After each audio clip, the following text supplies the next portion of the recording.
Në një atmosferë festive dhe me pjesëmarrje të gjerë, Bashkia e Dropollit në bashkëpunim me Njësinë e Integrimit Evropian hapi zyrtarisht sezonin turistik veror 2025.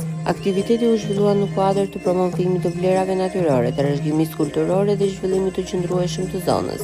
Eventi bashkoi turistë vendas dhe të huaj, përfaqësues të institucioneve si dhe aktorë të rëndësishëm të sektorit të turizmit. Gjatë ceremonisë u prezantuan edhe 2 projekte ndërkombëtare me ndikim të drejtë për drejtë në zhvillimin e turizmit të gjelbër në Dropull.